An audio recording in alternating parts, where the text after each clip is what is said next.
Alright, so I think what I want to do is I'm going to take these Coopers here that have white lettering. I'm going to put the white lettering in. It's all going to be black letter because the other two Coopers don't have white lettering at all. I'm going to go ahead and fish out all this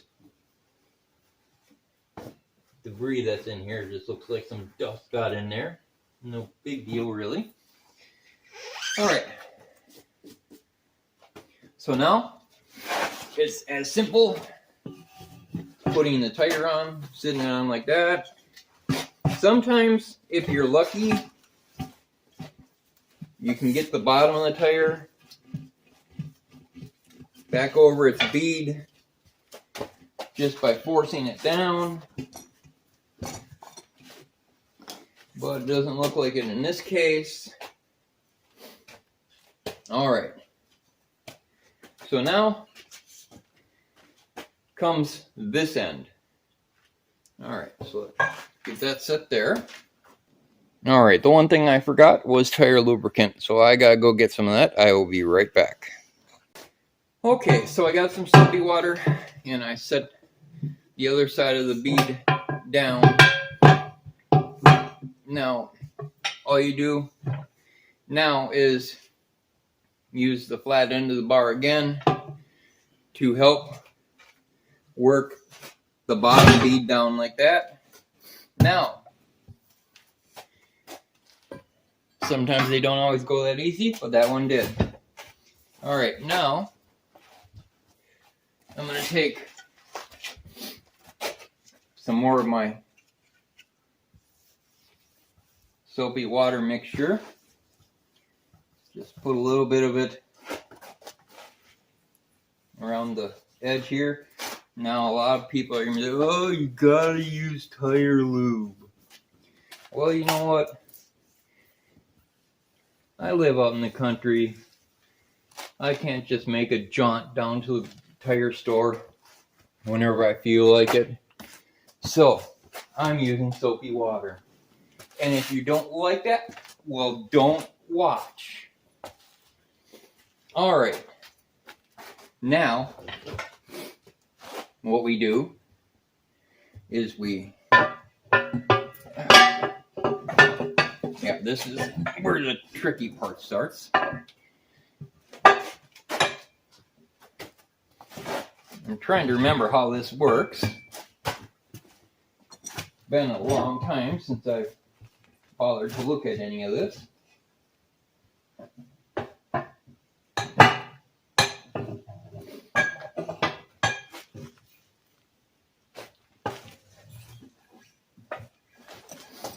I think it's just a matter of doing the thing in reverse.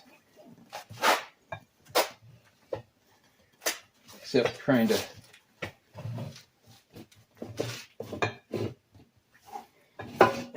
just not being a friendly little fart. Okay.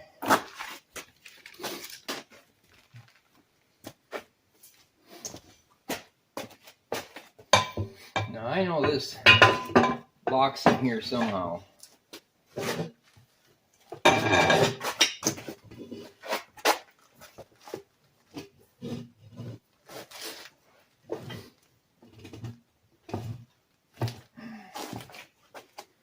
You gotta keep the darn tire from moving.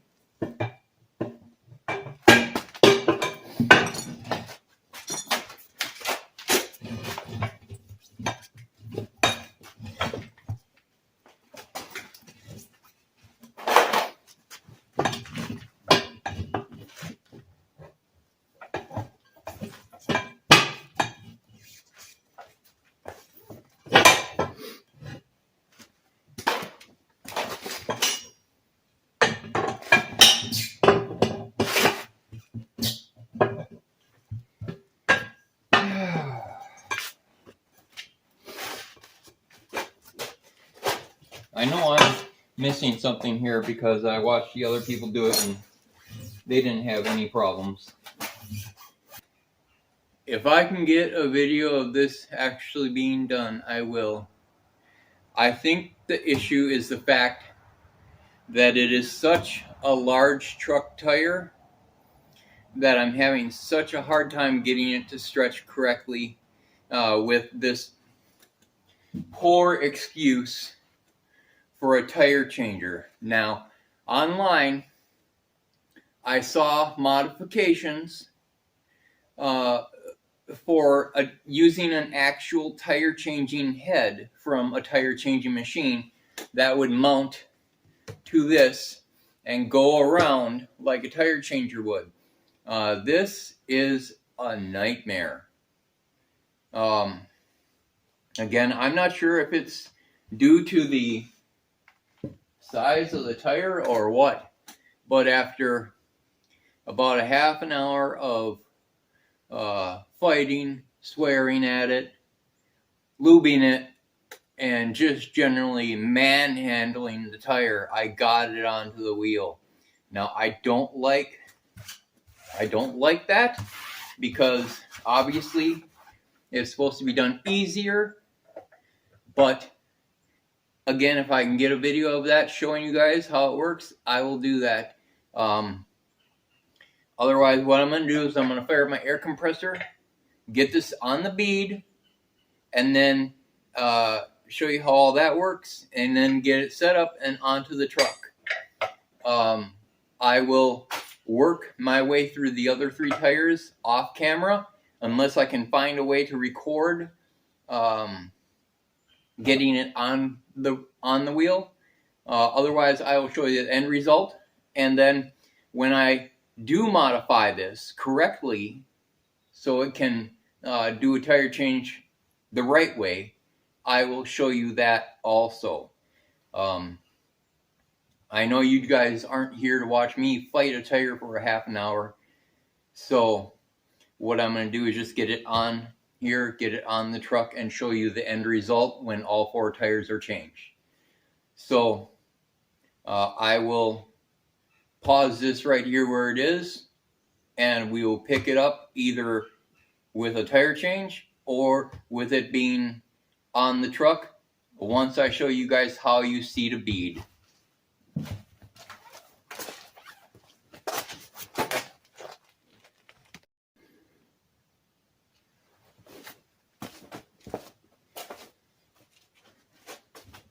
Alright guys, so I'm going to go ahead and show you how to seat a bead. This is why I said you need an air compressor and you need a lot of air. Generally, this is done with a machine that has a foot pedal so you can keep your arms free to do what they need to do. I don't have that, so I have the new valve stem. I have the new valve stem minus the insert. And I'm going to go ahead and put my tire pressure gauge on there. And what you want to do is try to make sure the bottom of the tire bead is close to seated. And then you're going to pull up on the tire and fill the tire quickly with air. That'll force each side out and force the beads to seat. All right.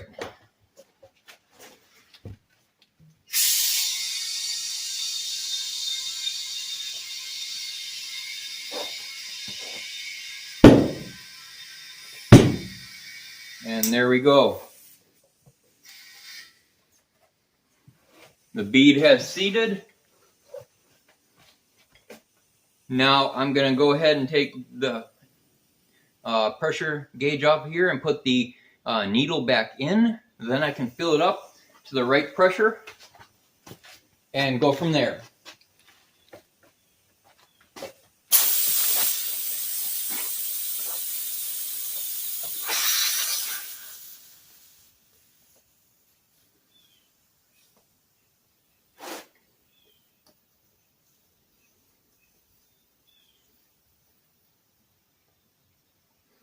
Now when you're putting in a new needle valve, Don't need to crank on it. Cranking on it will only make it break.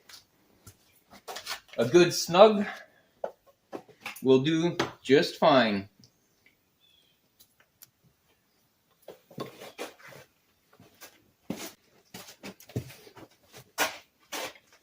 Okay, now this is where you read what your door tag says.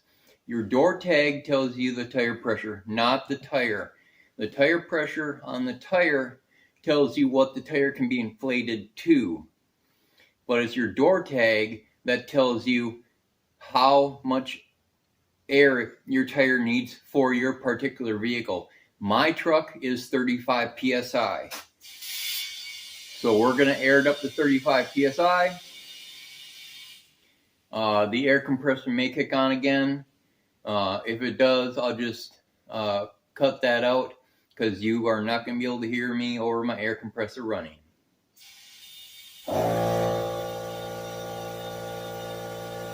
There's the air compressor. You might be able to hear me, but I am talking louder than I normally would.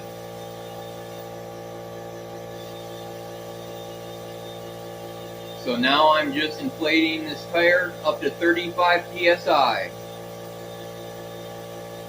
Because the tire was completely empty, it will take a little bit of time to get it up to 35 psi.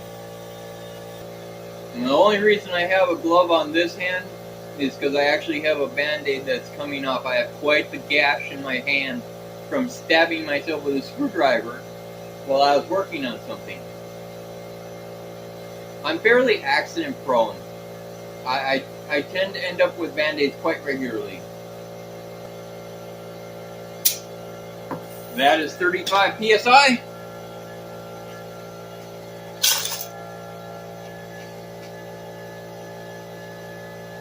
I did wire wheel off some of this stuff right here already. I just got one more left where that pin is coming out.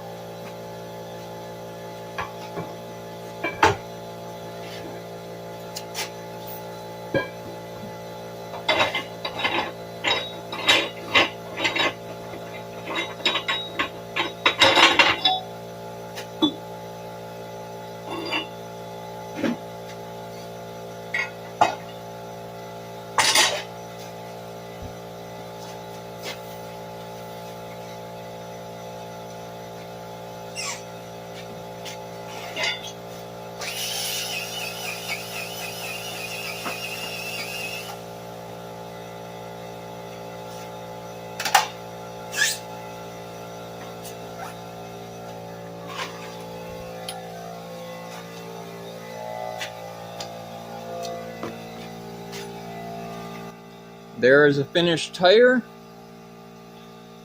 with 35 psi ready to be mounted on the truck. So let's go put it on.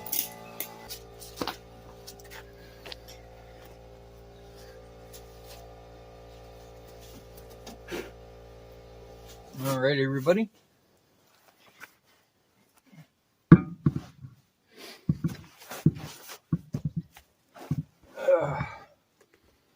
We now have a newly mounted tire at the correct PSI with a 1.5 inch hub centric spacer.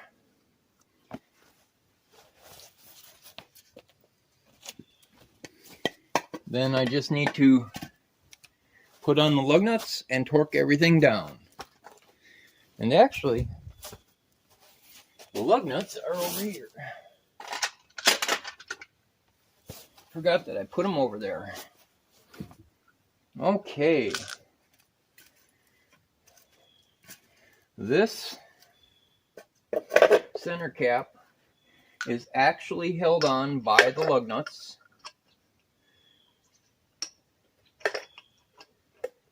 Oh, come on.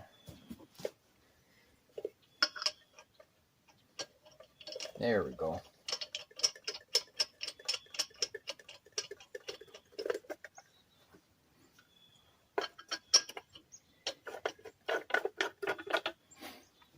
And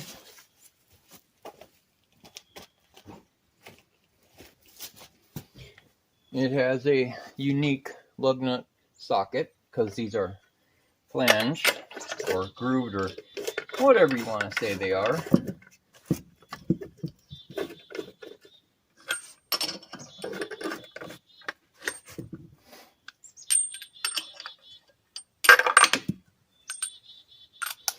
And these have also been cleaned and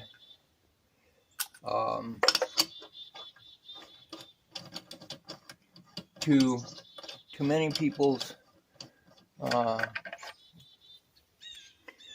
probably disapproval, lug nuts don't get lubricated for a couple reasons. A, they're lug nuts. If they walk off, you're in trouble. B, these lug nuts are capped, so the lug studs see no oxygen, no moisture, no nothing. There is absolutely no possible way for rust to get inside here and seize the lug nut on. So there is absolutely no reason to use lubricant. Have I used it in the past? Sure. On old vehicles that had open lug nuts,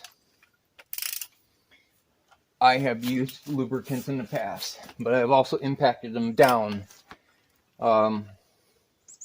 In a case like this, there's absolutely no reason for lubricant. Torque it down to the spec it's supposed to be torqued down at, and you will be done.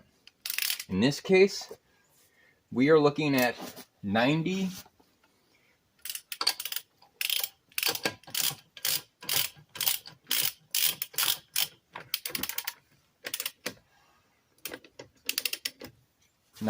on the torque wrench. Now, I'm not torquing these down yet. I am getting them snug because I got to lower this thing down off its jack. Then I can torque it.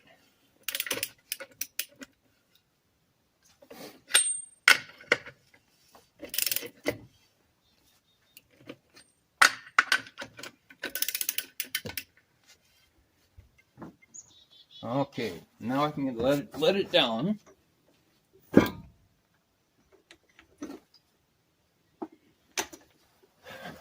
And now we can go ahead and torque these to 90 foot-pounds.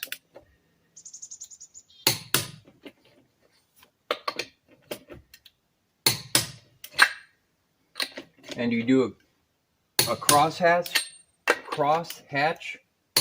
or a star pattern.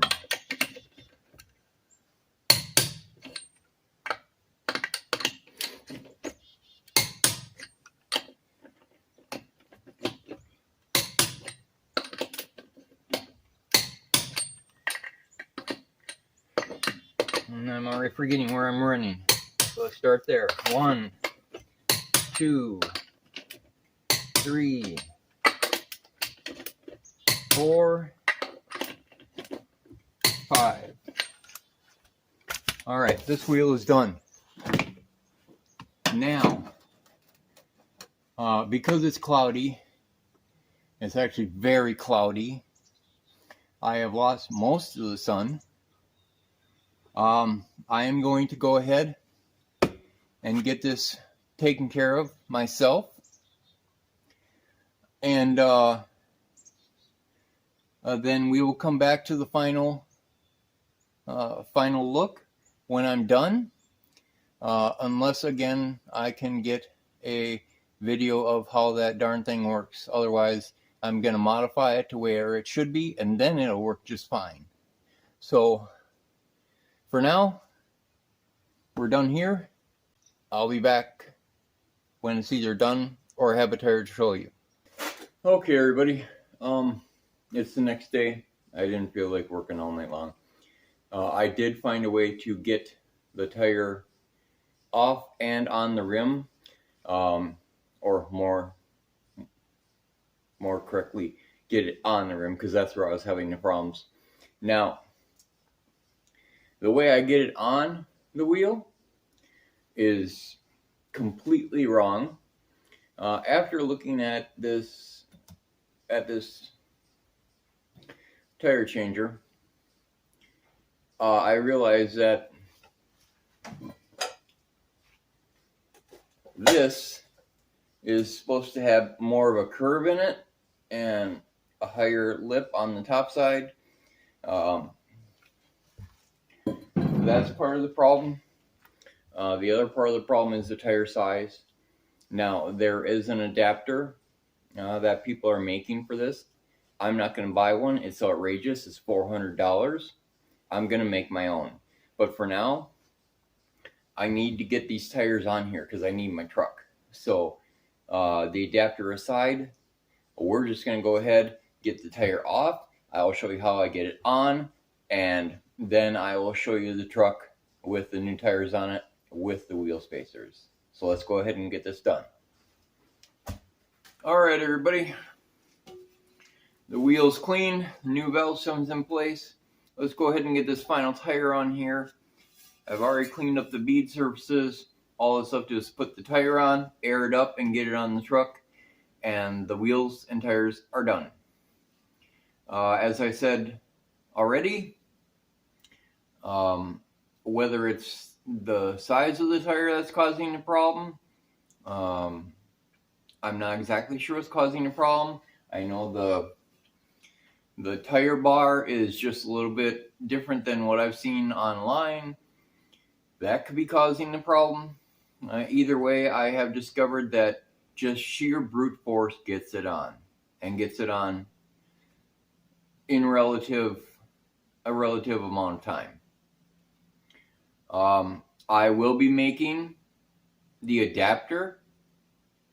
I'm not going to do that. I don't think I'm going to do it this year yet.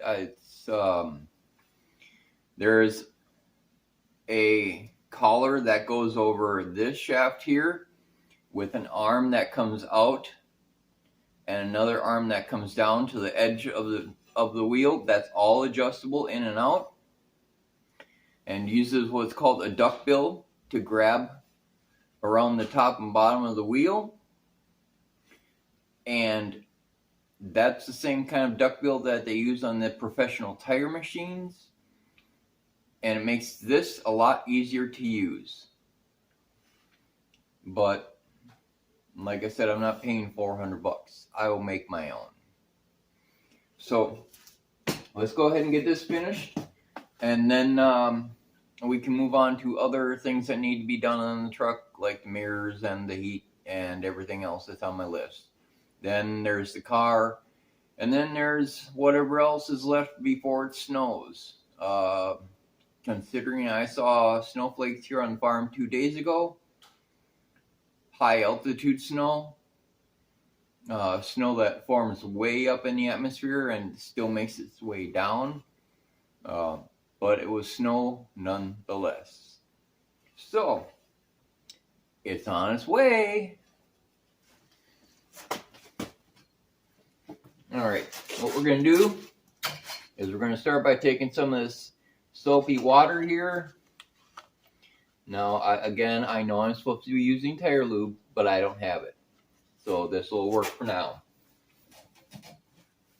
And then all I'm going to do, just put a little right on the very edge here.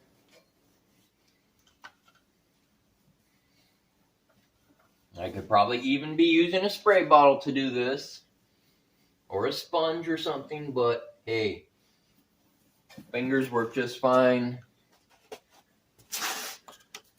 So that's what I'm using.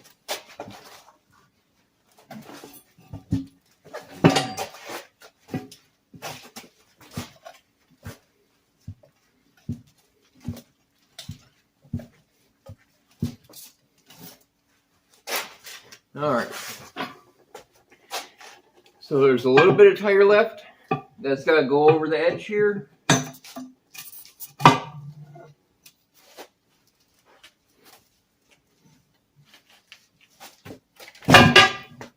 Just like that.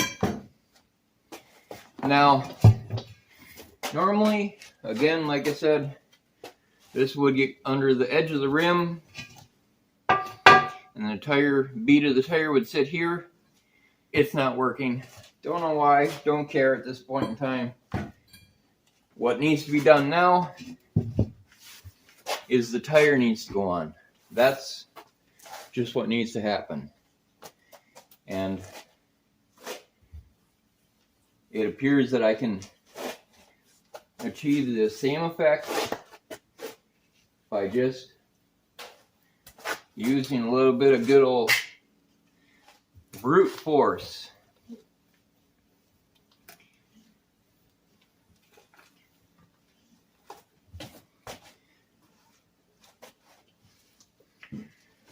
This weekend I actually went up to a little bit further north towards Grand Rapids, Minnesota, because up there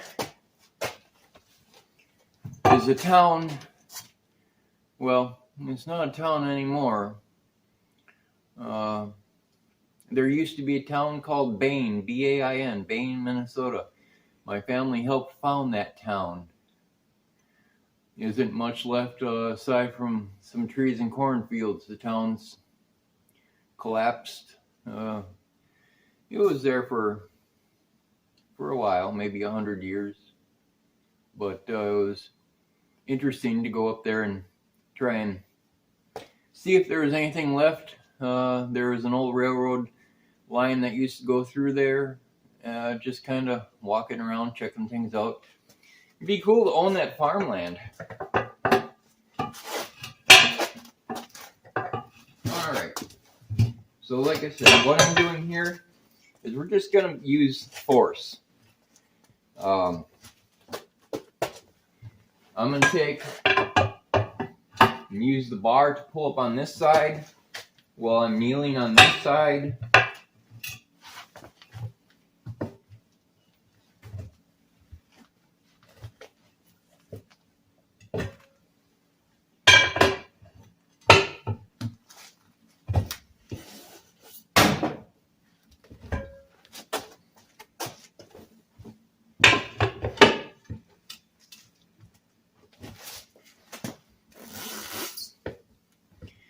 You can see that the tire is actually going on this way. Again, this is not how it's supposed to be done. But hey, if it gets the job done, it gets the job done. Considering how much I fought this thing yesterday,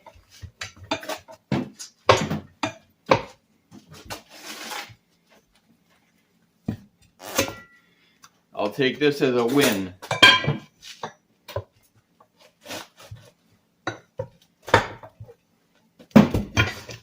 Just like that. Alrighty. Tires on. Let's get it aired up. Get the needle valve installed. Get the seat set. And get it on the truck.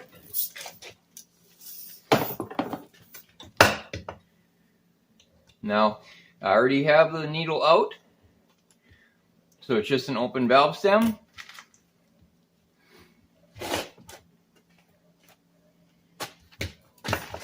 Air compressor has air. Bottom of the tire seated pretty good.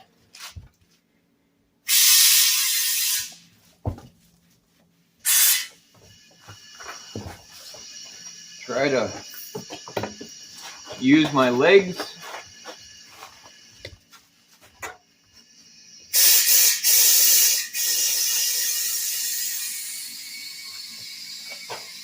There we go.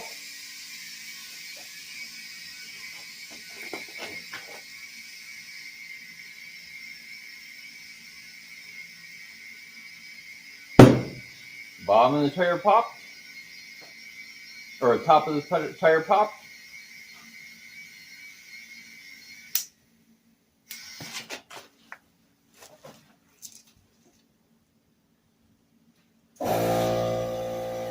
Bottom of the tire is already on. So, while the air compressor charges up, take that off.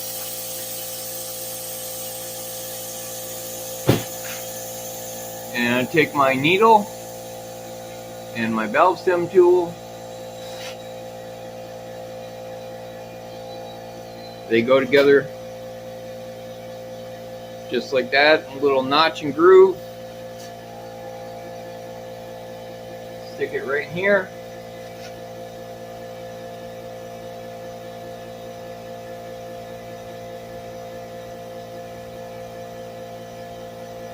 Just nice and snug.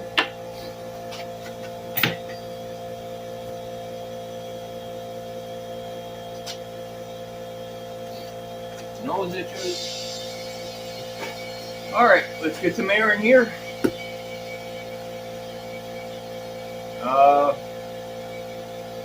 Being this far up north, we lose sun quite fast, and it's looks like it's just about 7 o'clock and it is almost dark out. 2 weeks ago there was still plenty of light. Not anymore.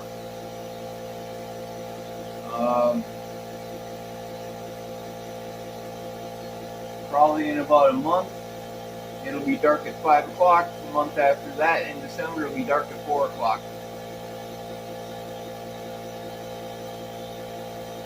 That's just part of living up north.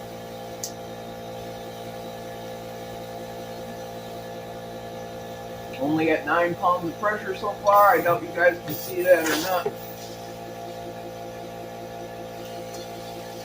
These digital tire gauges are phenomenal.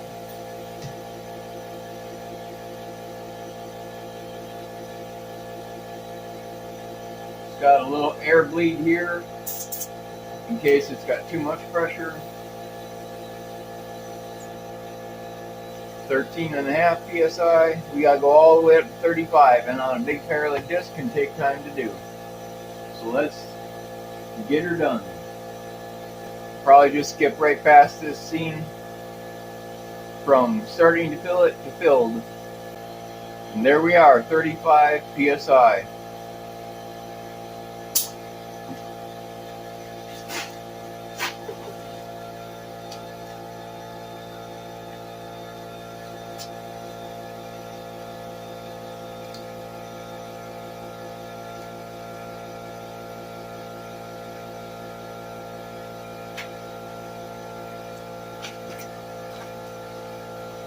Don't hear any leaks, don't see any leaks, so we gotta go out and get this put on the truck. Now, if you're thinking that you have to have a big, powerful air compressor to do this, think again. Now, I know I showed you guys that I got that 60 gallon and that 30 gallon, but they are not hooked into the system yet. I just got everything set up for them to be used, but they're not hooked into the system yet. Still need some piping to run it into the main lines. Right now, what I am using and what I've been using for probably 20 years is just a 10-gallon air compressor. Just one of those 10-gallon air compressors that's on a couple wheels that you can tug around with you wherever you go. And that's what got this tire, got its bead to seat. You don't need some big fancy piece of equipment. You can do this at home. You can do this yourself if you feel so inclined. Mechanics aren't that hard. People make them out to be hard. Mechanics are more logic than anything else. So if you're a logical person, if you're a problem solver, you would have no problems doing any of the stuff that I'm doing on my channel. You just need the right tools to do it. So hopefully that's a good takeaway. There's other things that we're going to get on top of once I get the tires on. These tires are actually 1/16s, so they can hold more weight than my Goodyears. By probably 500 or 600 pounds extra. Now, it's not a lot in the weight capacity of a truck, but my camper that's sitting out front there that I put on the back of the truck, that camper empty probably only weighs 1,000 pounds. So load that camper up with some water and some food and some bedding. There's your 500 or 600 pounds extra. And now it's easier on the truck. It's easier on the tires. It's easier on everything. So again, you don't need to be rich. You don't need to have all the best stuff. You don't need to have everything that I have. Now, you may look at me and think, boy, he sure has a lot of stuff, a lot of tools, a lot of mechanic stuff. But you know what? I have acquired a lot of stuff over the years. Garage sales, auctions. A lot of the tools are my grandfather's tools that he had when he was still with us. So no, I didn't spend a whole lot on tools, and you don't have to either. You don't have to buy everything new. You work with what you got, and that's just what we do in this car culture. That's the way it's always been, and that's the way it is for me. I don't have to have the best of everything. I'm satisfied with what I got, and what I got gets me by. All right, now that little spiel is over, I am going to go ahead and get this unlocked so we can go ahead and get on the truck. Now, I will say this as a word of warning.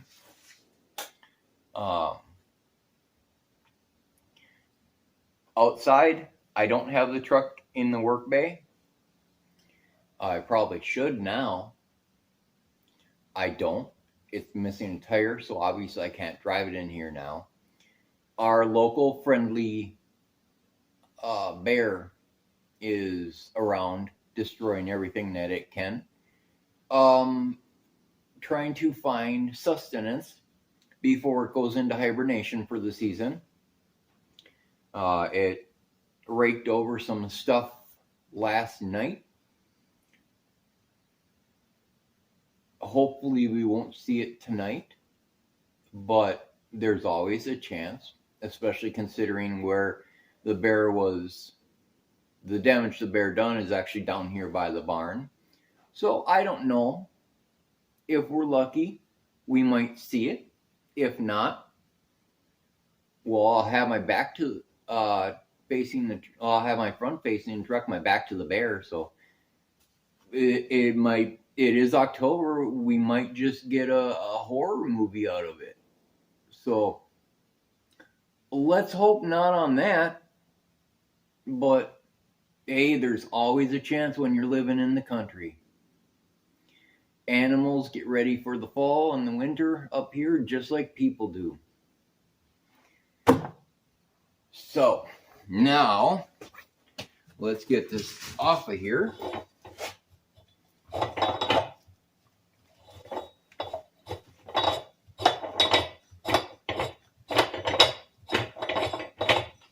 Looks like I need to put a little grease on these straps. They're a little sticky.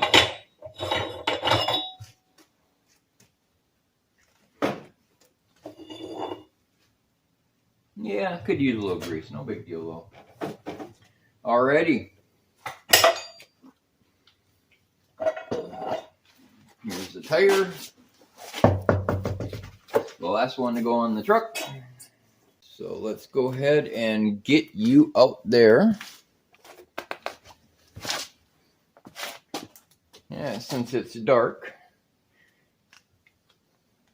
I think what I'll do is I'll go ahead and get the tire out there, and then I will come back for you guys.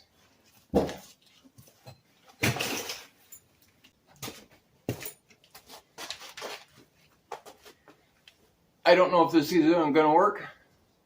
It is very dark out at 7:10. Very dark.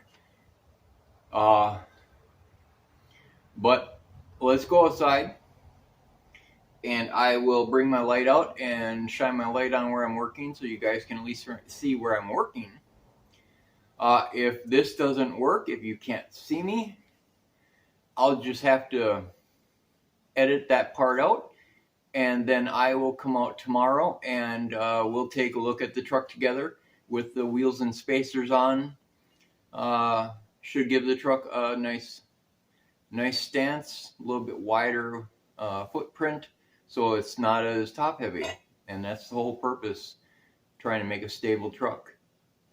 So let's go ahead and get you guys out there.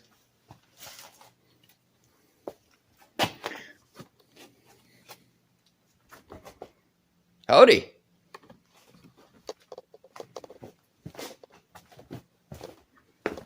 I'll put you guys out front. That way if the bear comes, the bear will go after you guys first.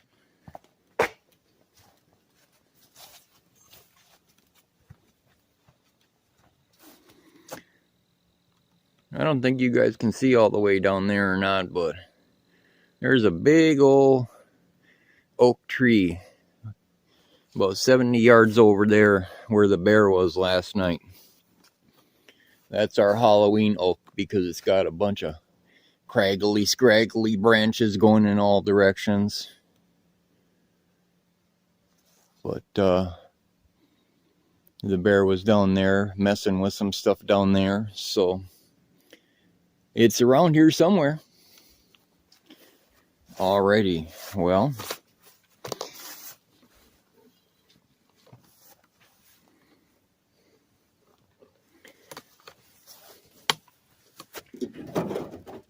let's see about getting a lot of rust here. See if there's even a good space for the magnets. Try panning you guys down some.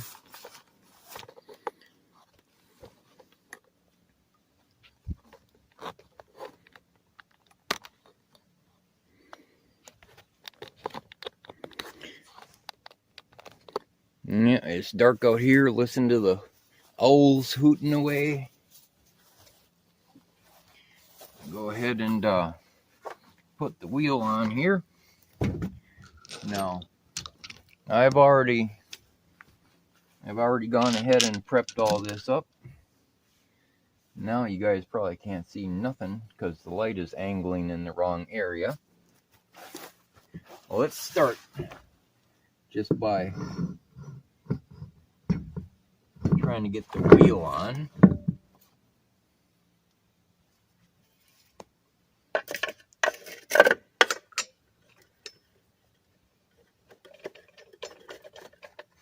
Okay. Don't know if you guys can see a thing right now aside from my voice.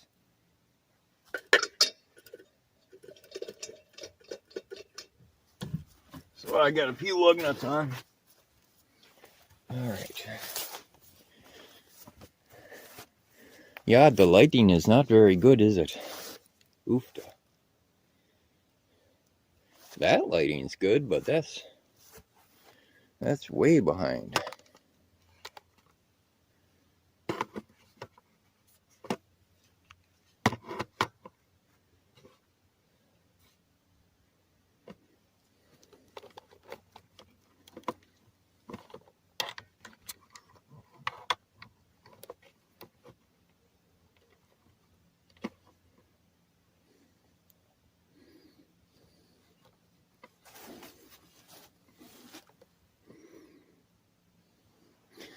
Well, that looks a little bit better. Alrighty.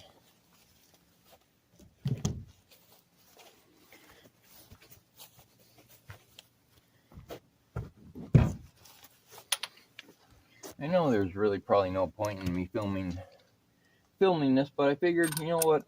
It's the last tire. So let's go ahead and bring you guys with. We'll get it torqued down. And that'll be it for the wheels.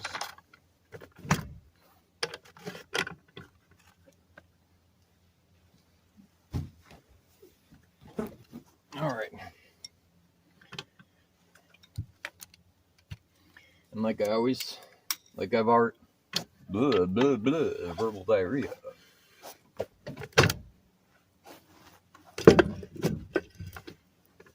Like I've already said, you don't use a torque wrench to do anything but torque. You start using a torque wrench as a socket wrench or something to tighten down nuts, you're going to start ending up with a lot of problems because you're going to completely wipe out your torque wrench's ability to be accurate. For as strong of a tool as they are also very susceptible to problems. That's why you've got to take care of them. Now, I know some people get their torque wrenches calibrated every once in a while. I never have. I don't know what. I never really saw the importance of that. I don't use them every day.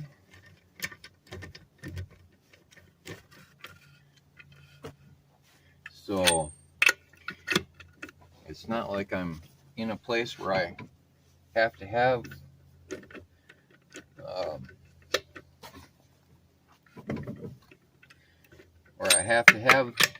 torque values correct. Not that you don't need them correct, but if I was running a shop, maybe. And now I'm just cranking down on them. That's not torqued. I need to actually let the truck down so the wheel's on the ground. That way I can torque it. Lug nuts are snug, but not torqued. So let's go ahead and get the wheel down on the ground. Let my jack down.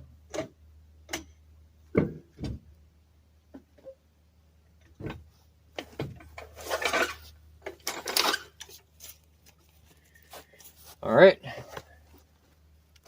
Now we're torquing to 90 foot-pounds.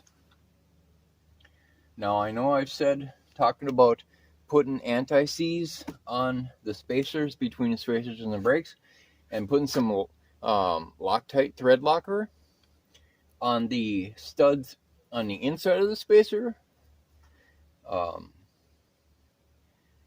will probably do that when I start doing the other things, because unfortunately these wheels are going to have to come back off, at least the front ones are, when I put the new U-joints in.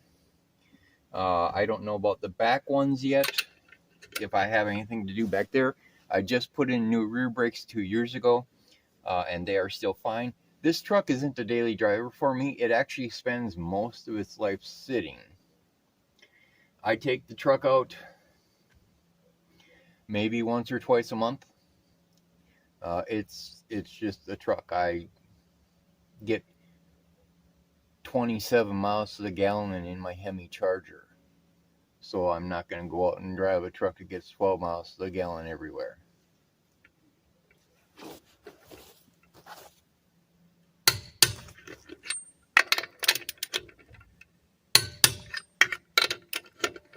And you guys know what that click means? That means it's torqued at 90 foot-pounds. And then we start all over and recheck.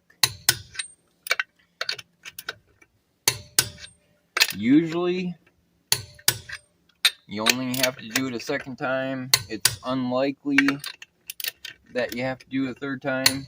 I felt just a little give in the lug nuts on the second round. They turned just a millimeter or two. To me, that's enough to do a third run.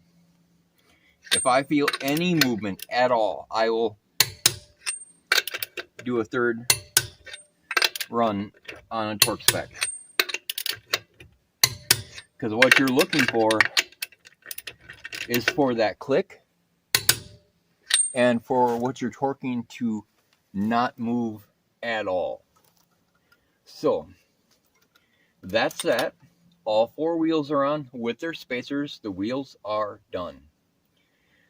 So let's go ahead and get you guys back inside. And then we'll see what's next.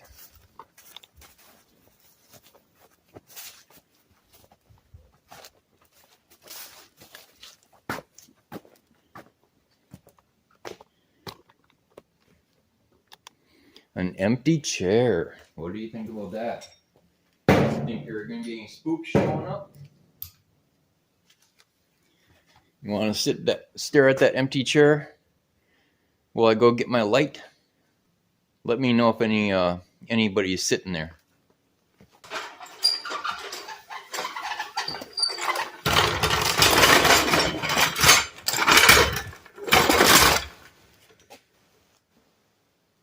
And the loudest thing in the known world is a floor jack on concrete.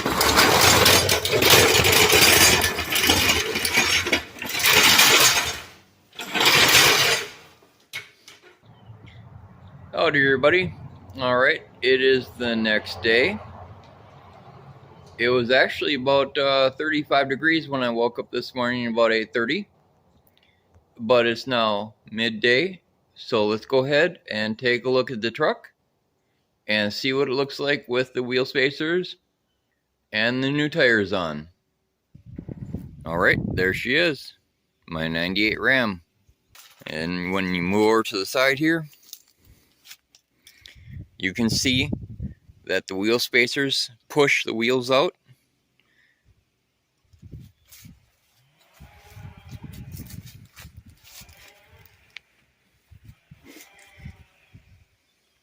You get a look down here, closer to the wheel level. You can see that the wheels are outside the fenders. They're not protruding horrendously outside the fenders like some of the trucks are now, but they are outside the fenders, which puts the center of gravity much lower than it was before. And that is the purpose for the wheel spacers, is to keep the truck from being super top heavy, especially when I'm hauling a load like my camper. When you have your wheels directly under the vehicle, it's easy to tip it over. So by adding the spacers, I'm gaining 1.5 inches on each side. And now that I have the new tires on, I'll have all the traction I need for winter and whatever I choose to do next year.